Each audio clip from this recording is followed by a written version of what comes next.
IPL 2024కి Maphaka దూరం. కారణం తెలిస్తే నవ్వాగదు. యెస్, ఇది నిజమే ఫ్రెండ్స్.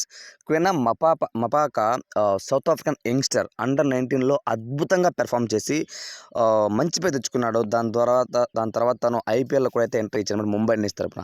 అయితే తను అండర్-19లో ఆడేటప్పుడు అనమాట, Bumrah you are great but నాకంటే గొప్ప కాదు అనే విధంగా తనతో ఒక స్టేట్మెంట్ కూడా ఇచ్చాడనమాట.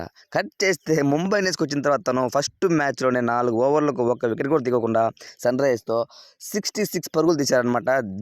అశోక్ దిండా అకాడమీలో కూడా చేరారు. ఓకే, ఇది విషయం పక్కన పెడితే అందరూ కూడా తను ఎక్కువ పరుగులు ఇచ్చాడు అనే విమర్శిస్తున్నారు తప్ప అతను ఏజ్ 17 ఇయర్స్ అండి. 17-18 ఇయర్స్ ఉంటాయి. సో అండర్-19లో పెర్ఫామ్ చేసి తను అంత చిన్న ఏజ్లో 2000లో అట్లా పుట్టి నిజంగా గ్రేట్ కదండి.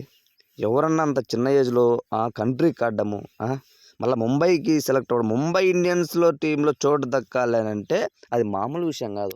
అక్కడ సెలెక్టర్స్ కానివచ్చు, ఒక రేంజ్ ఉంటుంది వాళ్ళకి. అల్లాటప్ప వాళ్ళు సెలెక్ట్ చేసుకోరు. వాళ్ళు ట్రేడ్లో తను తీసుకొని నిజంగా అంత చిన్న వయసులో తను మన ముంబైకి వాళ్ళ కంట్రీకి ఆడుతుంటే గ్రేట్ అని చెప్పుకోవచ్చు. సో ఇప్పుడు తను ముంబై ఇండియన్స్కి దూరం కాబోతున్నాడంటే ఎస్, నిజమని చెప్పాలి. ఎందుకంటే తనకి 10th క్లాస్ ఎగ్జామ్స్ ఉన్నాయంట. నిజంగా ఫ్రెండ్స్, మీరు వింటుంది నిజమే.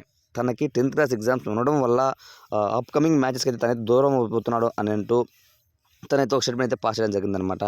అందరూ కూడా నవ్వుకుంటున్నారు, అరే ఏంట్రా బాబు 10th క్లాస్ ఎగ్జామ్స్ డుమ్మా కొట్టు నువ్వు ఐపీఎల్కి వచ్చావా, మళ్ళీ ఇప్పుడు వెళ్తున్నావా అనేసి.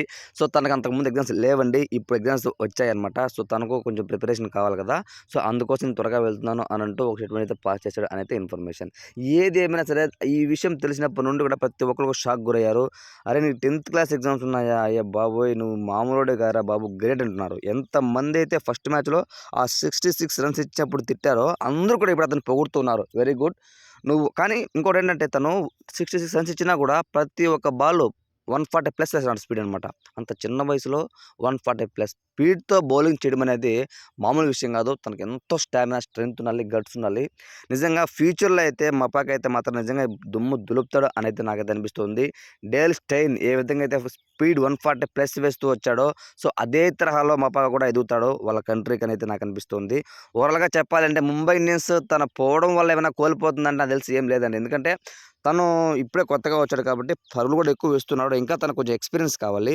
నాకు తెలిసి తను వెళ్ళిపోయినంత మాత్రం ముంబైకి ఏం ఫరక్ పడదు. ముంబై మంచిగా టీం ఉంది, 8th వికెట్ వరకు బ్యాటింగ్ ఉంది. లాస్ట్ మ్యాచ్ మీరు చూసారనమాట, ఫస్ట్ మ్యాచ్ విన్ అవ్వడం కూడా జరిగిందనమాట. అందులో లాస్ట్లో రొమారియో షెఫర్డ్ అద్భుతంగా బౌలింగ్ చేస్తున్నాడు, మంచి ఆల్రౌండర్ ప్రదర్శిస్తున్నాడు. ఇన్ కేస్ మపాక కానీ వెళ్తే మార్క్వుడ్ ఏమైనా వస్తారేమో, లేకపోతే లూక్వుడ్ వస్తారు.